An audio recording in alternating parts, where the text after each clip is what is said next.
ಮಹಾರಾಷ್ಟ್ರ ಚುನಾವಣೆ ಹೊತ್ತಲ್ಲಿ ಬಟೆಂಗೆ ತೋ ಕಟೆಂಗೆ ಅಂತ ಯೋಗಿ ಹೇಳಿದಿತ್ತು ಭಾಳ ಹಿಂದೆ. ಈಗ ಅದಲ್ಲಿ ದೊಡ್ಡ ವಿಚಾರ ಈಗ ಇಲ್ಲಿದೆ, ಕಲ್ಯಾ ಆದಂಗೆ ಅಲ್ಲಿ ಬಟೆಂಗೆ ತೋ ಕಟೆಂಗೆ, ಅಲ್ಲಿ ಒಂದೊಂದು ಕಡೆಗೆ ಒಂದೊಂದು ಇರುತ್ತೆ. ಈ ಹೇಳಿಕೆನ ನಾನು ಒಪ್ಪಲ್ಲ ಅಂತ ಬಿ ಜೆ ಪಿ ಜೊತೆ ಸಹವರ್ತಿ ಪಕ್ಷವಾಗಿರುವಂಥ ಅಜಿತ್ ಪವಾರ್ DCM ಹೇಳ್ಕೊಂಡಿದ್ದಾರೆ. ಇದೆಲ್ಲ ಮಹಾರಾಷ್ಟ್ರಲ್ಲಿ ವರ್ಕ್ ಆಗಲ್ಲ ಅಂತ. ಸರಿ, ಫಡ್ನವೀಸ್ ಹೇಳ್ತಾರೆ ಅಜಿತ್ ಪವಾರು ದಶಕಗಳ ಕಾಲ ಭಾಳ ಸೆಕ್ಯುಲರು ಹಿಂದೂ ವಿರೋಧಿ ರಾಜಕಾರಣ ಎಲ್ಲ ಮಾಡ್ಕೊಂಬಂದಿರೋ, ಅವ್ರಿಗೆ ಅಡ್ಜಸ್ಟ್ ಆಗಕ್ಕೆ ಟೈಮ್ ಬೇಕು, ಸ್ವಲ್ಪ ಅರ್ಥ ಮಾಡ್ಕೋಬೇಕು, ಅವ್ರಿಗೆ ಹೇಳಿಕೆನ ಜನರ ಭಾವನೆ ಅರ್ಥ ಮಾಡ್ಕೋಬೇಕು ಅಷ್ಟೇ ಅಂತ ಸಲಹೆ ಕೊಟ್ಟಿದ್ದಾರೆ. ನಿನ್ನೆ ಅವರು ಮೋದಿ ಸಭೆಗೂ ಹೋಗಿರಲಿಲ್ಲ, ಯಾರು ಅಜಿತ್ ಪವಾರ್. ಈ ಮಧ್ಯೆ ಅದು ಚರ್ಚೆ ಆಗ್ತಾ ಇದೆ. ಈ ಜಾರ್ಖಂಡ್ನಲ್ಲಿ ಪ್ರಚಾರ ಜೋರಾಗ್ಬಿಟ್ಟಿದೆ. ದೇವಗಢದಲ್ಲಿ ಮೋದಿ ವಿಮಾನದಲ್ಲಿ ಏನೋ ತಾಂತ್ರಿಕ ದೋಷ ಕಾಣಿಸ್ತು, ಅವ್ರ ಪ್ರಯಾಣ ಸ್ವಲ್ಪ ವಿಳಂಬ ಆಯಿತು, ಅದನ್ನು ರಿಪೇರಿ ಮಾಡ್ಕೊಂಡು ಹತ್ತಿಸ್ಬೇಕಿತ್ತು ಅವ್ರನ್ನ. ಅಷ್ಟೊತ್ತಿಗೆ ಕರೆಕ್ಟಾಗಿ ಅಲ್ಲಿಗೆ ಬಂದುಬಿಟ್ಟಿದ್ದಾರೆ ರಾಹುಲ್ ಗಾಂಧಿನೂ, ಅಥವಾ ಮೊದಲೇ ಬಂದಿದ್ದಾರೆ. ಸ್ವಲ್ಪ ಅವ್ರು ಹೆಲಿಕಾಪ್ಟ್ರಲ್ಲಿ ಕೂತ್ಬಿಟ್ಟಿದ್ದಾರೆ. ಈ ಸೆಕ್ಯೂರಿಟಿನವರು ಟೇಕ್ ಆಫ್ ಆಗಕ್ಕೆ ಬಿಡಲ್ಲ. ಆ ವಿಮಾನ ಹೋಗೋವರೆಗೂ ಪ್ರೋಟೋಕಾಲ್ ಪ್ರಕಾರ ಇಲ್ಲೇ ಇರಬೇಕಿದು ಅಂತ ಕೂರಿಸಿದ್ದಾರೆ. ಅವ್ರು ಇದರಲ್ಲೇ ಕೂತಿದಾರಂತೆ ಪಾಪ, ಹೆಲಿಕಾಪ್ಟರ್. ಅದೇ ಅಂತ ಲೆಕ್ಕಾಚಾರಪ್ಪ. ಈಗ ವಿಮಾನ ರಿಪೇರಿ ಆಗೋವರೆಗೂ ಇವ್ರೇನು ಪ್ರೈಮ್ ಮಿನಿಸ್ಟರ್ ಕರ್ಕೊಂಬಂದಿರಲ್ವಲ್ಲ, ಅಲ್ಲಿಗೆ ಕರ್ಕೊಂಬಂದಿರ್ತಾರ? ಏನು ನೀನು ಹೆಲಿಕಾಪ್ಟರ್ ಟೇಕ್ ಆಫ್ ಮಾಡ್ಕೊಂಡು ಹೋಗ್ಬಿಡ್ರಪ್ಪ ಅತ್ಲ ಕಡೆಗೆ ಆ ಕಡೆಗೆ ಅಂತಂದ್ರೆ ಆಯ್ತಪ್ಪ. ಅದೇನು ಅದನ್ನ ಯಾಕೆ ಕೂರಿಸ್ಬೇಕು ಅವ್ರನ್ನ ಅಲ್ಲಿಗೆ? ಸೆಕ್ಯೂರಿಟಿ ಪ್ರೋಟೋಕಾಲು ಎಲ್ಲ ನಿಜ, ಹಿಂದೆನೂ ಇದೆಲ್ಲ ಆಗಿದೆ. ಬೇರೆ ಬೇರೆ ಪ್ರೈಮ್ ಮಿನಿಸ್ಟರ್ಗಳಿದ್ದಾಗ ಈ ಥರ ಅವ್ರು ಬಂದು ಲೇಟಾಗಿ ಬಂದಾಗ ಬೇರೆಯವ್ರನ್ನ ಕಾಯಿಸೋದು, ಅವ್ರನ್ನ ಹೋಗೋವರೆಗೂ ಬಿಡಲ್ಲ ಅನ್ನೋದು ಇವೆಲ್ಲ ನಡೆದಿದೆ. ನಾ ಇಲ್ಲ ಅಂತ ಹೇಳಿಲ್ಲ. ಇಂಥ ಸಂದರ್ಭದಲ್ಲಿ ಪ್ರೈಮ್ ಮಿನಿಸ್ಟರ್ ಸ್ಪಾಟಲ್ಲಿ ಇದ್ದರೆ ಬೇರೆ ವಿಚಾರ. ಸ್ಪಾಟಲ್ಲಿ ಇಲ್ಲದೇ ಇದ್ದರೆ ಏನು 1.5 ಗಂಟೆ ಯಾರನ್ನೋ ಒಬ್ಬನ ಹೆಲಿಕಾಪ್ಟರ್ ಕೂರಿಸೋ ಬದಲು ನೀವು ರಿಪೇರಿ ಮಾಡ್ಕೊಳ್ಳೋಣ ಬಿಡ್ರಿ ಅತ್ತ ಕಡೆಗೆ ಹೆಲಿಕಾಪ್ಟರ್. ಅದು ಇನ್ನೊಂದು ವಿಮಾನ ಆದರೆ ಏನೋ ಡೇಂಜರು ಹಂಗೋ ಹಿಂಗೋ ಅನ್ಬೋದಿತ್ತು. ನೀವು ಏನು ಹೆಲಿಕಾಪ್ಟರ್ ಎಲ್ಲ ಒಂದು ಮೂಲೆಯಲ್ಲಿ ಒಂದು ಅಕ್ಕಿ ಥರ ಹೋಗ್ಬಿಡತ್ತೆ ಆ ಕಡೆ. ನನಗೇನೋ ಹಂಗೆ ಅನ್ಸತ್ತಪ್ಪ. ಎರಡನೇದು ಅಜಿತ್ ಪವಾರ್ ಕತೆ. BJP ಅವ್ರಿಗೆ ಅವಾಗವಾಗ ಬೆನ್ನ ಮೇಲೆ ಕಪಾಳದ ಮೇಲೆ ಬರೆ ಬೀಳ್ತಾ ಇರಬೇಕು ಅವ್ರಿಗೆ. ಇಲ್ದಿದ್ರೆ ಅವ್ರನ್ನ ಹಿಡಿದು ನಿಲ್ಸಕ್ಕಾಗಲ್ಲ. ದಿಮಾಕು ಕೊಬ್ಬಿನ ಅಪರಾವತಾರ ಆಗ್ಬಿಡ್ತಾರೆ. ಈ ಗಿರಾಕಿನ ಯಾಕೆ ತಗೋಬೇಕಾಗಿತ್ತು ಇವರು? ಫಸ್ಟ್ ಆಫ್ ಆಲು ಎರಡನೇ ಸರಿ ಇದು. ಮೊದಲು ಕೈಯತ್ತು ಹೋಗಿದ್ದಿತ್ತು ಪಾರ್ಟಿ, ಇನ್ನೊಂದು ಸರಿ ಇವಾಗ ಬಂದು ಮತ್ತೆ ಅವ್ರದ್ದು ಜೀವ ಉಳಿಸಿಸ್ಬಿಟ್ಟು ಅವ್ರ ಜೀವ ಕಾಪಾಡ್ಕೊಳಕ್ಕೆ ಅವ್ರು ಬಂದು ಈಗ ಇವ್ರಿಗೆ ಬತ್ತಿ ಇಡ್ತಾ ಕೂತಿದ್ದಾರೆ. ಮೂರ್ಖ BJP ಅನುಭವಿಸ್ಬೇಕು. ಲೈಕ್ ಮುಫ್ತಿ ಮೊಹಮ್ಮದ್ ಮಗಳ ಕೈಲಿ ಜೊತೆಲಿ ಸೇರ್ಕೊಂಬಿಟ್ಟು ಜಮ್ಮು ಕಾಶ್ಮೀರದಲ್ಲಿ ಸರ್ಕಾರ ಮಾಡಿ ಕಪಾಳಕ್ಕೆ ಹಾಕಿಸ್ಕೊಂಡಂಗೆ ಅನುಭವಿಸ್ಬೇಕು. ಯಾರು ನಿಮ್ಮನ್ನು ತಗೊಳ್ಳಿಂದಿದ್ದವ್ರು ಅವ್ರನ್ನ ಪಾರ್ಟಿನ? ಏನು ಅವಶ್ಯಕತೆ ಇತ್ತು ಅವಾಗ ಪಾರ್ಟಿನ ತಗೊಳ್ಳೋದ್ರಲ್ಲಿ? ಏನಿತ್ತು? ಏನೂ ಇರಲಿಲ್ಲ. ನೀವು ಮತ್ತೆ ಶಿಂದೆ ಅವ್ರದ್ದು ಸೇನಾ ಎರಡು ಮಾಡ್ಕೊಂಡು ಸರ್ಕಾರ ಮಾಡ್ತಿದ್ರಪ್ಪ ಆರಾಮಾಗಿ. ಏನಕ್ಕೆ ತಗೋಬೇಕಾಗಿತ್ತು? ಅನುಭವಿಸ್ಬೇಕು. ಅನುಭವಿಸದೇ ಇರೋದಿಲ್ಲ, ಅನುಭವಿಸ್ಬೇಕು. ಇನ್ನು ದೆಹಲಿ, NCR ಸೇರಿ ಇಡೀ ಉತ್ತರ ಭಾರತ ಸತತ 3ನೇ ದಿನವೂ ಕೂಡ ದಟ್ಟ ಹೊಗೆ ಮಂಜಿನಿಂದ ಆವರಿಸಿಕೊಂಡಿದೆ. ತೀವ್ರ ಚಳಿಯೂ ಇದಕ್ಕೆ ಜೊತೆಯಾಗಿದ್ದು ಪರಿಸ್ಥಿತಿ ದಯನೀಯವಾಗಿದೆ. ರೈಲು ವಾಹನ ಸಂಚಾರ ಅಂತೂ ಅಸ್ತವ್ಯಸ್ತವಾಗಿದೆ. ವಿಮಾನಗಳ ಟೇಕ್ ಆಫ್ ಲ್ಯಾಂಡಿಂಗೂ ಸಮಸ್ಯೆಯಾಗಿದೆ. ಪ್ರಾಥಮಿಕ ಶಾಲೆಗಳಿಗೆ ರಜೆ ಘೋಷಿಸಿದ್ದಾರೆ. ಪಾಲಿಕೆ ಸರ್ಕಾರಿ ಕಚೇರಿಗಳ ಸಮಯವನ್ನು ಸ್ವಲ್ಪ ಬದಲಾಯಿಸಿದ್ದಾರೆ. ಇದಕ್ಕೆಲ್ಲ ಕಾರಣ ಪಂಜಾಬ್, ಹರಿಯಾಣದ ಕೃಷಿ ಭೂಮಿಗಳಲ್ಲಿ ಬೆಳೆ ವ್ಯರ್ಥಗಳಿಗೆ ಬೆಂಕಿ ಹಚ್ಚುತ್ತಿರುವುದು. ಇದಕ್ಕೆ ಪೂರಕವಾಗಿ ಸ್ಯಾಟಲೈಟ್ ಚಿತ್ರಗಳನ್ನು ನಾಸಾ ಹಂಚಿಕೊಂಡಿದೆ. ಅಂದಹಾಗೆ ನೆರೆಯ ಪಾಕಿಸ್ತಾನದಲ್ಲೂ ಸಹ ವಾಯು ಮಾಲಿನ್ಯ ಗರಿಷ್ಠ ಮಟ್ಟವನ್ನು ತಲುಪಿದೆ. ಜನ ಉಸಿರಾಡೋದು ಕೂಡ ಕಷ್ಟವಾಗಿದೆ. ಲಾಹೋರ್ನಲ್ಲಿ AQI ಮಟ್ಟ 1900 ದಾಟಿದೆ. ಪರಿಣಾಮ ಉಸಿರಾಟ ಸಂಬಂಧಿ ಸಮಸ್ಯೆಗಳಿಗೆ 15,000ಕ್ಕೂ ಹೆಚ್ಚು ಮಂದಿ. ಲಾಹೋರ್ ಕತೆ ನಾವು ಡೆಲ್ಲಿ ನೋಡ್ಕೊಳ್ಳೋಣ. ಪಾಕಿಸ್ತಾನನೇ ಕಲುಷಿತ ಆಗೋಗಿದೆ. ಇನ್ನು ಲಾಹೋರ್ ಒಂದೇನದ್ರಲ್ಲಿ. ನಾವು ಡೆಲ್ಲಿ ನೋಡ್ಕೋಬೇಕು. ನಮ್ಮ ಮನೆ ಬರಹ ಇಲ್ಲಿ ಇದನ್ನು ರಿಪೇರಿ ಮಾಡ್ಕೊಂಡ್ರೆ ಬಚಾವು. ಇದು ಅಷ್ಟೇ ಚೇಂಬರು. ಜನ ಭಾಳ ಹಿಂದೆ ಯಾರಾದರೂ ನನಗೆ ಈ ಗಾಳಿ ಇದರಿಂದ ಸಮಸ್ಯೆ ಆಗಿ ಈ ಊರಲ್ಲಿ ಈ ದೇಶದಲ್ಲಿ ವರ್ಷಕ್ಕೆ 3,000 ಜನ ಸಾಯ್ತಾರೆ ಅಂತೆಲ್ಲ ಹೇಳಿದ್ರೆ ನಂಗೆ ನಗು ಬರ್ತಿದ್ದೆ. ಹಂಗೆಲ್ಲ ಯಾರು ಸಾಯ್ತಾರೋ ಹೋಗ್ರಪ್ಪ ಅನ್ಕೋತಿದ್ದೆ.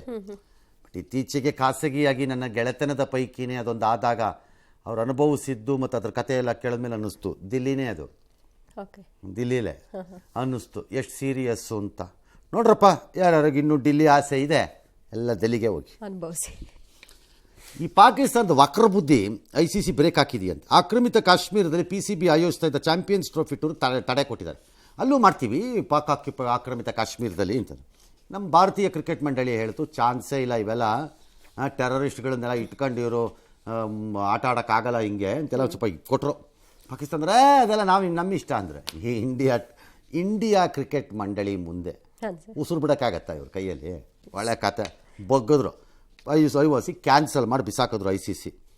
ಹಾಂ, ಯಾವ ಟೂರ್ನಿನೂ ಇಲ್ಲ, ಯಾವ ಟೂರು ಇಲ್ಲ, ಕುತ್ಕೊಂಡ್ರಯ್ಯ ಅಂತ ಸುಮ್ಮನೆ. ಇನ್ನು ರಂಜಿ ಟ್ರೋಫಿನಲ್ಲಿ ಹರಿಯಾಣದ ವೇಗದ ಬೌಲರ್ ಯಾರೋ ಅನ್ಸುಲ್ ಕಂಬೋಜ್ ಅಂತೆ, ಎಲ್ಲ ವಿಕೆಟ್ ತಗೊಂಬಿಟ್ಟಿದಾರಂತೆ ಪಾರ್ಟಿ. ಹೌದಾ? ಹಾಂ, ಪರವಾಗಿಲ್ಲ. ಈ ರಂಜಿ ಟ್ರೋಫಿಲಿ ಸಾಧನೆ ಮಾಡಿದ 3ನೇ, ಒಟ್ಟಾರೆ ದೇಶದ 6ನೇ ಬೌಲರ್ ಅಂತೆ. ಹಾಂ, ದೇಶದ 6ನೇ ಬೌಲರ್ ಅಂದರೆ ನಮ್ಮ ರಾಜ್ಯದಿಂದನೇ ಇದ್ದಾರಲ್ಲಪ್ಪ. ಸುಂದರಂ ಅನಿಲ್ ಕುಂಬ್ಳೆ. ಯಾರ್ರೀ ನೀವು? ಅನಿಲ್ ಕುಂಬ್ಳೆ ಇಲ್ವಾ ಇಲ್ಲಿ ನಮ್ಮಲ್ಲೇ? 10 ವಿಕೆಟ್ ತಗೊಂಬಿಟ್ಟು ಸರ್ಕಲ್ಗೆಲ್ಲ ಎಸಿಟ್ರು ಅವ್ರಿಗೆ. ಅವರೇ ಇದ್ದಾರೆ. ಎಸ್. ಇನ್ನು ಇಂಗ್ಲೆಂಡ್ನ ಆಕ್ಸ್ಫರ್ಡ್ ವಿವಿಯಲ್ಲಿ ನಡೆದ ಚರ್ಚೆಯೊಂದರ ವೇಳೆ ಜಮ್ಮು ಕಾಶ್ಮೀರಕ್ಕೆ ಸ್ವಾಯತ್ತ ಸ್ಥಾನಮಾನ ನೀಡಬೇಕು ಅಂತ ಕೆಲವರು ಪ್ರತಿಪಾದಿಸಿದ್ದು ಭಾರತೀಯ ವಿದ್ಯಾರ್ಥಿಗಳ ಆಕ್ರೋಶಕ್ಕೆ ಗುರಿಯಾಯಿತು. ಕಾಶ್ಮೀರದ ವಿಚಾರವಾಗಿ ಖ್ಯಾತೆ ತೆಗೆದ ಮುಜಮ್ಮಿಲ್ ಆಯುಬ್ ಜಾಫರ್ ಖಾನ್ಗೆ ಭಯೋತ್ಪಾದಕ ಸಂಘಟನೆಗಳ ಜೊತೆ ನಂಟಿದೆ ಅಂತ ಭಾರತೀಯ ವಿದ್ಯಾರ್ಥಿಗಳು ಆರೋಪಿಸಿ ಪ್ರತಿಭಟನೆ ನಡೆಸಿದ್ರು. ಆಕ್ಸ್ಫರ್ಡ್ ಯೂನಿಯನ್ ಯಾವಾಗಲೂ ಉಗ್ರರ ಪರವೇ ಇರುತ್ತೆ ಅಂತ ಕಿಡಿಕಾರಿದ್ರು. ಜಮ್ಮು ಕಾಶ್ಮೀರ ಇಂದಿಗೂ ಎಂದಿಗೂ ಭಾರತದ ಅವಿಭಾಜ್ಯ ಅಂಗ ಅಂತ ಸ್ಪಷ್ಟಪಡಿಸಿದ್ರು. ಆಕ್ಸ್ಫರ್ಡ್ ಯೂನಿಯನ್ ಅಲ್ಲ, ಅಯ್ಯೋ ಬ್ರಿಟನ್ನು ಮತ್ತು ಈ ಲಂಡನ್ನ ಕೆಲವು ಭಾಗಗಳಲ್ಲಿರೋರು ಅರ್ಥ ಮಾಡ್ಕೊಂಬಿಡಿ ಇದನ್ನು. ಏನು ಸರ್? ಆ ಇಡೀ ಭಾಗ ದೇಶನೇ ಅಲ್ಲಿಗೆ ಹೋಗುತ್ತೆ, ನೋಡ್ತಾ ಇರಿ ನೀವು. ಅದು ನನ್ನ ಪ್ರಕಾರ it's already process is on. ಅದು ಅಲ್ಲೇ ಅದೇನು ನನಗೇನು ಆಶ್ಚರ್ಯ ಆಗಿಲ್ಲ ಇದು. ಈ ಥರದ್ದು ನನಗೆ ಎಂಥ ಆಶ್ಚರ್ಯನೂ ಇಲ್ಲ ಇದರಲ್ಲಿ. ನನಗೆ ಇದಾಗದೇ ಇದ್ದಿದ್ರೆ ಆಶ್ಚರ್ಯ ಆಗ್ತಿತ್ತು ನನಗೆ ಬೇಕಾರೆ. ಆ ಪರಿಸ್ಥಿತಿ ಇದೆ ಆ ದೇಶದ ಕೆಲ ಭಾಗಗಳಲ್ಲಂತೂ ಗ್ಯಾರಂಟಿ, ಅನುಮಾನನೇ ಬೇಡ, ಇನ್ಕ್ಲೂಡಿಂಗ್ ಲಂಡನ್.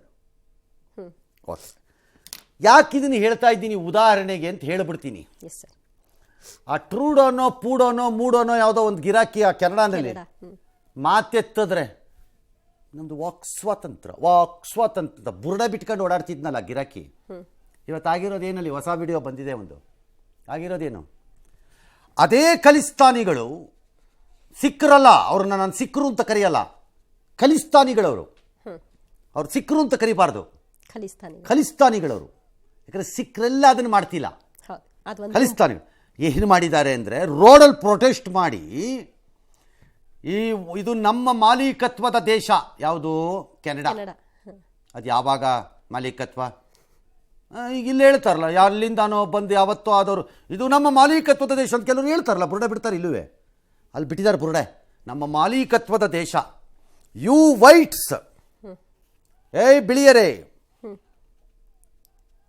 ಜಮೀರ್ ಹೇಳಿದ ಅರ್ಥದಲ್ಲಿ ಅಲ್ಲಪ್ಪ ಈ ಪದ. ಬಿಳಿಯರೇ ಮತ್ತು ಯುರೋಪಿಯನ್ಗಳೇ ಹೋಗಿ ವಾಪಸ್ ಯುರೋಪ್ಗೆ, ಇದು ನಮ್ಮ ದೇಶ, ವೆಕೆಟ್ ಅಂತ ರೋಡಲ್ಲಿ ನಿಂತ್ಕೊಂಡು ಭಾಷಣಪ್ಪ. ಟ್ರೂಡೋ ಕೇಳಿಸ್ಕೊಪ್ಪ. ಲಂಡನ್ಗೂ ಇದೇ ವಾರ್ನಿಂಗ್ ಗಂಟೆ ಢಣ್ ಢಣ್ ಅಂತ ಹೊಡಿತಾ ಇದೆ, ಹೊಡೆಯುತ್ತೆ. ರಾಜ್ಯದ ಹೆಮ್ಮೆ ಉತ್ಪನ್ನ ನಂದಿನಿ ರಾಷ್ಟ್ರ ರಾಜಧಾನಿ ಡೆಲ್ಲಿಗೆ ಹೋಗುತ್ತಂತೆ. ನವೆಂಬರ್ 21ನೇ ತಾರೀಕು ದೆಹಲಿನಲ್ಲಿ ಹಾಲಿನ ಉತ್ಪನ್ನ ಎಲ್ಲ ಸಿಗತ್ತೆ. KMF ಔಟ್ಲೆಟ್ಗೂ ಚಾಲನೆ ಕೊಡ್ತಾರೆ ಮುಖ್ಯಮಂತ್ರಿಗಳು. 1 ಲಕ್ಷ ಲೀಟ್ರನ್ನೇನೋ ಕಳಿಸ್ತಾರಂತೆ ಆರಂಭಿಕ ಹಂತದಲ್ಲಿ, ನಿತ್ಯ ಡೈಲಿ. ಒಬ್ಬಾ very good. ಮಾತುಕತೆ ಆಗಿತ್ತು, ಹಿಂದೆ ಹೋಗ್ತಿತ್ತು, ನಿಂತೋಗಿತ್ತು, ಈಗ ಮತ್ತೆ ಸ್ಟಾರ್ಟ್ ಆಗ್ತಾ ಇದೆ. ಬ್ಯೂಟಿಫುಲ್. ಇದಕ್ಕಿಂತ ಬೆಸ್ಟ್ ನ್ಯೂಸ್ ಇನ್ನೊಂದಿಲ್ಲ ನಮ್ಮ ನಂದಿನಿಗೆ, ಅಂದರೆ ನಮ್ಮ ಯಾಕಂದರೆ ನಮ್ಮ ಉತ್ಪನ್ನನೂ ಅಷ್ಟೇ ಚೆನ್ನಾಗಿದೆ. ಅದು ಕ್ವಾಲಿಟಿ ಇರುತ್ತೆ, ಚೆನ್ನಾಗಿದೆ, ಇಷ್ಟಪಡ್ತಾರೆ ಜನ, ಸ್ವೀಕಾರ ಆಗಬೇಕು. ಅದು ಬರೀ ಡೆಲ್ಲಿ ಅಲ್ಲ, ಬಾಂಬೆ, ಕಲ್ಕತ್ತಾ, ಗುಜರಾತು, ಅಮೂಲ್ ಗುಜರಾತ್ ಎಲ್ಲ ಕಡೆ ಹೋಗ್ಬಿಡ್ಬೇಕು. ಆದರೆ ಈಗ ಅರ್ಥ ಮಾಡ್ಕೋಬೇಕು ಕಾಂಗ್ರೆಸ್ಸಿನ ಕೆಲವು ಲೀಡರ್ಗಳು, ಅಮೂಲ್ ಬಂದಾಗ ನೀವು ಆಡಿದ್ದ ಆಟಗಳನ್ನು, ಅದನ್ನೇ ಅವತ್ತು ನಾನು ಹೇಳಕ್ಕೆ ಟ್ರೈ ಮಾಡ್ತಾ ಇದ್ದಿದ್ದು. ಎಲ್ಲಿವರೆಗೆ ನಂದಿನಿ ತನ್ನ ಕ್ವಾಲಿಟಿಯನ್ನು ಉಳಿಸ್ಕೊಂಡು ಉತ್ಪನ್ನವನ್ನು ಗಟ್ಟಿಯಾಗಿ ಇಟ್ಕೊಳ್ಳುತ್ತೆ, ಅಲ್ಲಿವರೆಗೆ ಯಾವನು ಬಂದರೂ ಏನೂ ಆಗಲ್ಲ ಅಂತ ನಾನು ಅವತ್ತು ಹೇಳ್ತಾ ಇದ್ದಿದ್ದು. ಹಾಗೆ ಹೇಳಿದ್ರಿ, ಅವ್ರು ಎಂಟ್ರಿನೇ ಮಾಡಬಾರ್ದು, ಅದೇ ಆಗಬಾರ್ದು, ಇದೇ. ಈಗ ನೀವು ಎಂಟ್ರಿ ಆಗ್ಬೋದು ಅಂತ ಬರುತ್ತೆ, ಅವಾಗೇನು ಮಾಡ್ತೀರಿ? ಆಗಲ್ಲ. ಪುಣ್ಯಕ್ಕೆ ಪ್ರಶ್ನೆ ಬೇರೆ, ಆಗಬಾರ್ದು ಬೇರೆ ವಿಚಾರ. ಕಾಂಪಿಟೇಷನ್ ಇರಬೇಕು. ಎಸ್. ಉತ್ತರಾಖಂಡ್ನ ಡೆಹ್ರಾಡೂನ್ನಲ್ಲಿ ನವೆಂಬರ್ 12ರಂದು ಸಂಭವಿಸಿದ ಭೀಕರ ರಸ್ತೆ ಅಪಘಾತದಲ್ಲಿ ಒಂದೇ ಕುಟುಂಬದ 6 ವಿದ್ಯಾರ್ಥಿಗಳು ಸಾವನ್ನಪ್ಪಿದ್ದಾರೆ. ವಿದ್ಯಾರ್ಥಿಗಳ ಗುಂಪು ಪಾರ್ಟಿ ಮಾಡಿ ಬೆನ್ಸ್ ಕಾರ್ನಲ್ಲಿ ವಾಪಸ್ ಆಗುವ ಸಂದರ್ಭದಲ್ಲಿ ನಿಯಂತ್ರಣ ತಪ್ಪಿ ಟ್ರಕ್ಗೆ ಡಿಕ್ಕಿ ಹೊಡೆದು ಈ ರೀತಿ ಆಗಿದೆ. ದೇಹ ಎಲ್ಲ ಪೀಸ್ ಆಗಿದೆ. ಈವರೆಗೂ ಪೊಲೀಸರು ಕೇಸನ್ನೇ ದಾಖಲು ಮಾಡಿಕೊಂಡಿಲ್ಲ. ಇದು ದೊಡ್ಡ ಚರ್ಚೆ. ಏನೋ ಇರುತ್ತೆ ರೀಸನ್ ಅದಕ್ಕೆ ಮೋಸ್ಟ್ಲಿ. ಕಂಪ್ಲೇಂಟ್ ಕೊಟ್ಟಿಲ್ಲ ಇಲ್ಲ, ಅದು ಮೃತರ ಬೆನ್ಸ್ ಅಲ್ಲ, ಅದು ಕುಟುಂಬಸ್ಥರು ಟಯೋಟಾ ಇನೋವಾ ಕಾರ್ ಏನೋ ಅದು ಹೊಸ ಬೆನ್ಸ್ ಅಲ್ಲ, ಏನೋ ಕಾರಣ ಇರುತ್ತೆ. ಸರಿ, ಇನ್ನು ನೆರೆಯ ಶ್ರೀಲಂಕಾ ದೇಶದಲ್ಲಿ ಸಂಸತ್ ಚುನಾವಣೆ ನಡೀತು. ಈಗ ಅಲ್ಲಿ ಅಧ್ಯಕ್ಷರಾಗಿ ಆಯ್ಕೆಯಾಗಿರುವ ಅನುರಾ ಕುಮಾರ ದಿಸಾನಾಯಕೆ ನೇತೃತ್ವದ NPP ಪಾರ್ಟಿ ಭರ್ಜರಿಯಾಗಿ 225ಕ್ಕೆ 159 ಕ್ಷೇತ್ರ ಗೆದ್ದಿದೆ. ಹಿಂದೆ ಆದರೆ 50ರಷ್ಟು ಮತ ಗಳಿಸಲು ವಿಫಲರಾಗಿದ್ದರು 21ನೇ ತಾರೀಕು ಅಧ್ಯಕ್ಷ ಚುನಾವಣೆಯಲ್ಲಿ ಅವರು. ಆಮೇಲೆ ಅವ್ರು ಗೆದ್ದಿದ್ರು, ಅದು ಬೇರೆ ವಿಚಾರ. ಈಗ ಅವರೇ ಅಧ್ಯಕ್ಷರು ಕೂಡ. ಏನಕ್ಕಲ್ಲಿ ದಿಢೀರ್ ಎಲೆಕ್ಷನ್ ನಡಿಬೇಕಾಗಿ ಬಂತು ಅಂದರೆ, ಈ ಅಧ್ಯಕ್ಷರಾಗಿರುವ ಅನುರಾ ದಿಸಾನಾಯಕೆ ಅವ್ರ ಹೆಸರಲ್ವಾ, ಅನುರಾ ಕುಮಾರ ದಿಸಾನಾಯಕೆ ಇದೆ. ಅವ್ರ ಪಕ್ಷಕ್ಕೆ ಇದ್ದಿದ್ದು ಪಾರ್ಲಿಮೆಂಟಲ್ಲಿ 3 ಸೀಟು. ಇವರು ಅಧ್ಯಕ್ಷರಾಗ್ಬಿಟ್ರು, ಬಟ್ ಅವ್ರ ಪಕ್ಷಕ್ಕೆ ಇದ್ದಿದ್ದು 3 ಸೀಟು. ಕ್ಯಾಬಿನೆಟ್ ಮಾಡೋಣ ಅಂದರೆ ಜನ ಇಲ್ಲ, ಹಂಗಾಗಿ ಅವ್ರು ಎಲೆಕ್ಷನ್ಗೆ ಹೋದರು. ಈಗ ಗೆದ್ದಿದ್ದಾರೆ, ಒಳ್ಳೆಯದಾಗಲಿ ಅವರ ದೇಶಕ್ಕೆ ಅಷ್ಟೇ. ನ್ಯೂಜಿಲೆಂಡ್ ಸಂಸತ್ನಲ್ಲಿ ಮಾವೋರಿ ಬುಡಕಟ್ಟು ಸಮುದಾಯದ ಯುವ ಸಂಸದೆ ಹನಾ ರಾಹಿತಿ ವೈಟಾಂಗಿ ಒಪ್ಪಂದದ ಮರು ವ್ಯಾಖ್ಯಾನಕ್ಕೆ ಸಂಬಂಧಿಸಿದ ವಿಧೇಯಕ ವಿರೋಧಿಸಿ ತಮ್ಮ ಬುಡಕಟ್ಟು ಸಂಪ್ರದಾಯದ ಅನುಸಾರ ಪ್ರತಿಭಟನೆಯನ್ನು ನಡೆಸಿದ್ದಾರೆ. ಬಿಲ್ ಪೇಪರ್ ಅನ್ನು ಹರಿದು ಸರ್ಕಾರದ ವಿರುದ್ಧ ಆಕ್ರೋಶವನ್ನು ಹೊರಹಾಕಿದ್ದಾರೆ. ಇದನ್ನು ಇತರೆ ಸಂಸದರು ಬೆಂಬಲಿಸಿ ಪ್ರೊಟೆಸ್ಟ್ ಮಾಡಿದ್ದಾರೆ.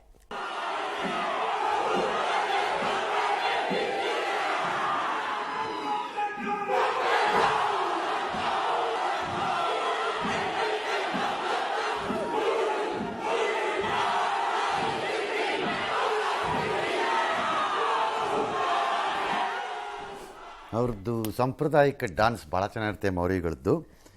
ಅವ್ರಿಗೆ ಕೋಪ ಬಂದು ಮಾಡಿರೋದು ಅದು. 10,000 20,000 ಮೌರಿ ಬುಡಕಟ್ಟು ಜನಾಂಗದ ಜನ ಈಗ ನ್ಯೂಜಿಲೆಂಡ್ನ ಕ್ಯಾಪಿಟಲ್ ಕಡೆಗೆ ನಡ್ಕೊಂಡು ಹೊರಟಿದ್ದಾರೆ. ಈಗ ಹೋಗ್ತಾರೆ ಇನ್ನೊಂದು 3-4 ದಿನದಲ್ಲಿ. ಟ್ರಂಪ್ ನೇಮಕಾತಿಗಳು ಒಂದಿಷ್ಟು ವಿವಾದ ಆಗ್ತಿದೆ. ಅಲ್ಲಿ ಆರೋಗ್ಯ ಕಾರ್ಯದರ್ಶಿಯಾಗಿ, ಅಲ್ಲಿ ಮಂತ್ರಿ ಮಿನಿಸ್ಟರ್ ಅಲ್ಲ, ಕಾರ್ಯದರ್ಶಿಗಳು ವ್ಯಾಕ್ಸಿನ್ ವಿರೋಧಿ ಡೆಮೊಕ್ರೆಟಿಕ್ ಪಕ್ಷದ ರಾಬರ್ಟ್ ಎಫ್ ಕೆನಡಿ ಜೂನಿಯರ್ನ ಅವರು ಆಯ್ಕೆ ಮಾಡಿಬಿಟ್ಟಿದ್ದಾರೆ. ಅವರು ವ್ಯಾಕ್ಸಿನ್ ಎಲ್ಲ ಅಪೋಸ್ ಮಾಡೋ ಗಿರಾಕಿ ಅವರು. ಹಂಗಾಗಿ ಈ ವ್ಯಾಕ್ಸಿನ್ ಮಾಡೋ ಕಂಪನಿಗಳದ್ದು ಶೇರ್ ಮಾರ್ಕೆಟಲ್ಲಿ ಡಬಾರ್ ಅಂತ ಬಿದ್ದೋಗ್ಬಿಟ್ಟಿದೆ. ಇವತ್ತು ನ್ಯೂಯಾರ್ಕ್ ಸ್ಟಾಕ್ ಎಕ್ಸ್ಚೇಂಜಲ್ಲೆಲ್ಲ ಬಿದ್ದೋಯ್ತು. ಸರಿ, ಇನ್ನು ತಮ್ಮ ವಿಧೇಯ ಮ್ಯಾಟ್ ಗೇಜನ್ನು ನಾಮಿನೇಟ್ ಮಾಡಿದ್ದಾರೆ ಅಟಾರ್ನಿ ಜನರಲ್ ಆಗಿ. ಅದು ಒಂದು ಸ್ವಲ್ಪ ಗೋಜಲೆ ಆಗಿದೆ ಸ್ವಲ್ಪ. ಮಧ್ಯ ಎಲಾನ್ ಮಸ್ಕ್ ಇರಾನ್ ರಾಯಭಾರಿನೇನೋ ನ್ಯೂಯಾರ್ಕಲ್ಲಿ ಭೇಟಿ ಮಾಡಿದಾರಂತೆ ಗುಪ್ತವಾಗಿ, ಹಂಗಾಗಿ ಅದೊಂದು ದೊಡ್ಡ ಸುದ್ದಿ. ಈ ಮಧ್ಯೆ ಟ್ರಂಪ್ನ ಮಾಜಿ ಸಹಾಯಕಿ ಲೀಸಾ ಕರ್ಟಿಸ್ ಅವ್ರು ಹೇಳ್ತಾರೆ, ಟ್ರಂಪಿನ 2ನೇ ಅವಧಿಯಲ್ಲಿ ತೆರಿಗೆ ಸೇರಿ ಹಲವು ವಿಚಾರದಲ್ಲಿ ಭಾರತಕ್ಕೆ ಕೆಲ ಸಮಸ್ಯೆಗಳು ಉಂಟಾಗಬಹುದು ಅಂತ ಹೇಳಿದ್ದಾರೆ. ಮಾಜಿ ಸಹಾಯಕಿ ಭಾರತಕ್ಕೂ ಗೊತ್ತು ಏನು ರೋಜಾ ಹೂವಿನ ಹಾಸಿಗೆ ಟೈಪ್ ಇರುತ್ತೆ ಎಲ್ಲ ಅಂತ ನಾವೇನು ಅನ್ಕೊಂಡಿಲ್ಲ. ಯಾಕಂದರೆ Trump is a moody fellow. ಯಾವಾಗ ಏನು ಬೇಕಾದ್ರೂ ಆಗ್ಬೋದು. ಅದು ನಮಗೂ ಗೊತ್ತು ಯಾವ ಪ್ರಮಾಣದ್ದು ಅಂತ ಭಾರತ ಕಾಯ್ತಾ ಇದೆ ಅಷ್ಟೇ. ಎರಡನೇದು, ಈ ಬಾರಿಯ ಟ್ರಂಪ್ ಸಂಪುಟದಲ್ಲಿ ಭಾರತವನ್ನು ಪ್ರೀತಿಸುವ ಜನ ಎಲ್ಲ ಇದ್ದಾರಪ್ಪ ಅಂತ ಹೇಳ್ಕೋಬೇಕಾದಂಥ ಪರಿಸ್ಥಿತಿ ಏನಿಲ್ಲದೆ ಇರ್ಬೋದು. ಆದರೆ ಏನೇ ಆಗಲಿ ಈ ಭಾರತವನ್ನು ವಿರೋಧಿಸಲೇಬೇಕು ಅನ್ನೋ ಗಿರಾಕಿಗಳು ಅದರೊಳಗಡೆ ಇದ್ದಂಗೆ ಕಾಣಿಸ್ತಿಲ್ಲ. ಎರಡಕ್ಕೂ ವ್ಯತ್ಯಾಸ ಇದೆ. ವಿರೋಧ ಮಾಡೋರು ಅಷ್ಟೇ. All right.